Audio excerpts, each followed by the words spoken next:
صنعاء.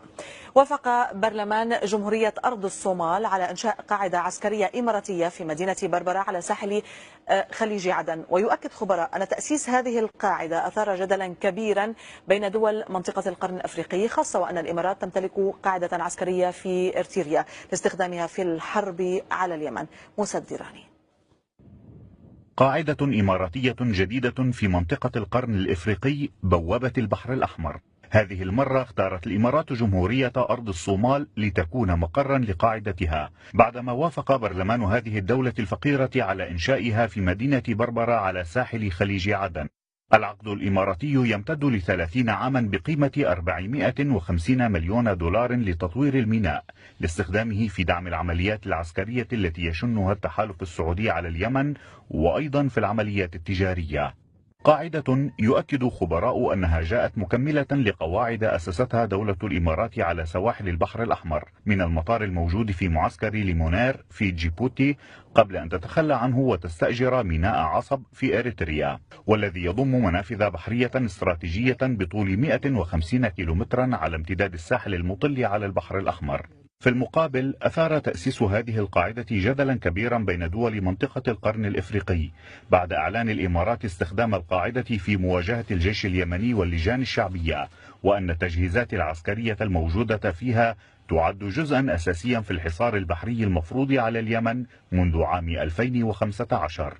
من وجهة نظر الإمارات فإن ميناء بربرة يعد شريان حياة أساسيا، كونه يستخدم قاعدة تدخل سريع في العمليات البحرية والجوية لفرض الحصار على الموانئ اليمنية على البحر الأحمر، وكمنطقة دعم لوجستي متقدم في الحرب اليمنية.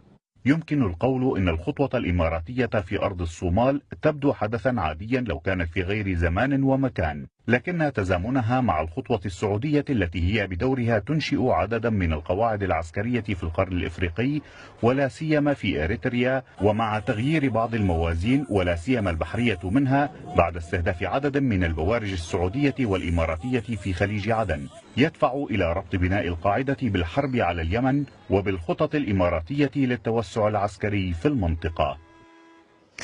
الموضوع كبير وكبير جدا. سومالي لاند أو أرض الصومال هي هذه الجمهورية الصغيرة التي تعترف بنفسها إن صح التعبير، والصومال يعتبرها بأنها هي جزء من أراضي.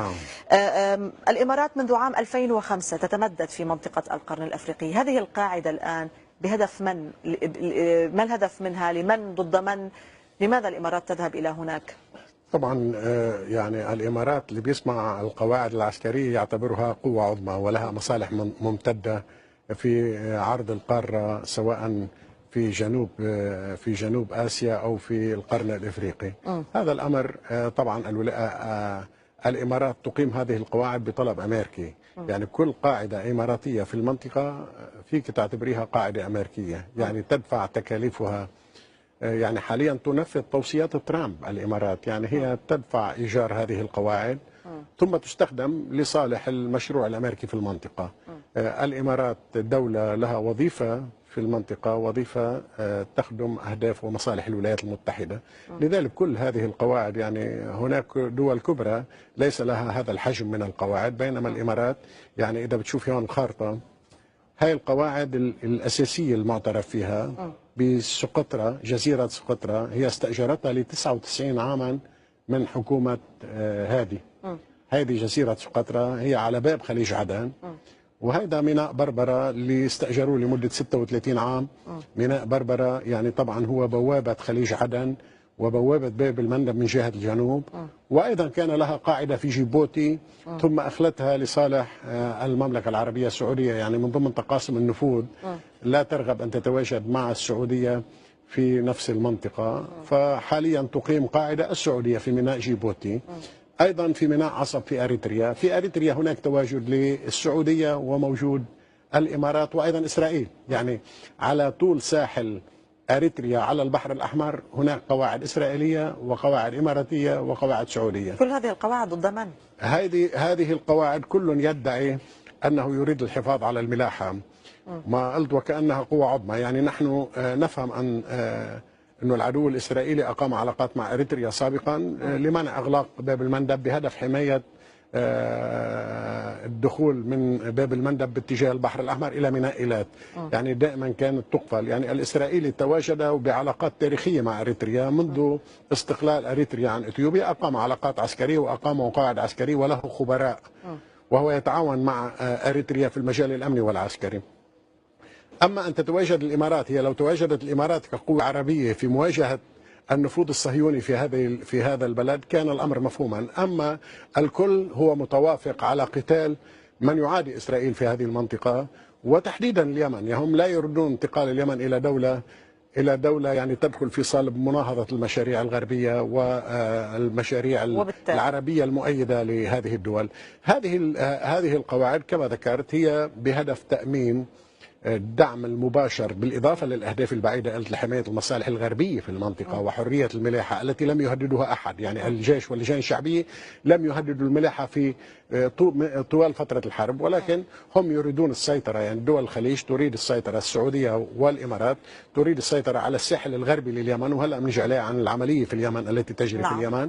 وهذه القواعد لدعم العمليات الجارية في الجنوب. لاحظي كل هذه القواعد قريبة من الجنوب. يعني هذه القواعد هون هي قريبة من جنوب اليمن، يعني من محافظتي عدن وتعز. ونحن بنعرف أنه الإمارات تركز في هذه المنطقة ليكون نفوذها هو السائد. لذلك سمعنا عن أحمد عبد الرحمن عن الصراعات التي تدور في عدن بين جماعات السعودي وجماعات الإمارات، ويسقط القتلى يوميا. وأعتقد أن الخلاف السعودي الإماراتي ليس بجديد، لكن الآن بدأ يطفو على السطح بشكل أكبر. لكن هو سيبقى موجودا، لأنه لكل دولة هم صحيح يلتقون على مقاتلة الشعب، على قتال الجيش واللجان الشعبية، وعلى قهر اليمن وعلى سلب خيرات اليمن. هم يريدون تقاسم النفوذ في اليمن. لذلك الإمارات ترسم خطوطا حمراء أنه جنوب اليمن لنا، عدن هو الذي سيكون قاعدة اقتصادية للإمارات على الحدود اليمنية، وهي تريد ضرب الموانئ الأخرى. يعني هلا لما نرجع نحكي عن اليمن، ضرب الموانئ الأخرى، لأنه ميناء عدن حاليا لا يستقبل العديد من البضائع.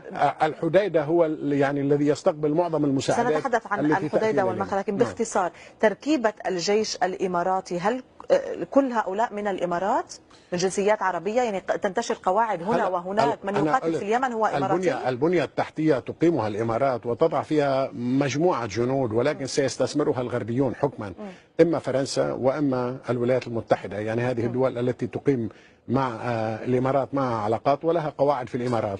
أيضا هي قواعد في الإمارات خارج أراضيها. يعني أن القواعد المستأجرة ل 30 عام في هذه المناطق أصبحت قواعد إماراتية ستستخدمها قوات الحلف الأطلسي وقوات الولايات والقوات الأمريكية بهدف يعني أنه هي أن تكون مسيطرة على باب المندب.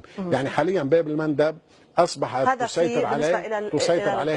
يسيطر عليه الغرب والحلف الأطلسي من خلال الأدوات السعودية والإماراتية. طيب، بالانتقال إلى الميدان اليمني تحديدا، ما أهمية المخا والحديدة؟ عندما تحدثنا منذ قليل عن القواعد في الجهة الغربية للبحر الأحمر، هي لدعم العمليات التي تجري في هذه المنطقة. يعني هم يسيطرون على الساحل الغربي، يريدون السيطرة أيضا على الساحل، يعني على السواحل الأفريقية من غرب البحر الأحمر. أيضا يريدون السيطرة على الساحل الغربي لليمن. الساحل الغربي لليمن، لاحظي هذه الرمادي الفاتح، يعني هذه منطقة مفتوحة، منطقة صحراء. يعني لماذا اختيرت هذه المنطقة؟ ليس فقط لأهميتها الجغرافية بكونها تشرف على مضيق باب المندب وعلى حرية الملاحة في هذه المنطقة، وإنما أيضا لأن كل الإمدادات حاليا تأتي إلى الشعب اليمني، المساعدات الإنسانية أو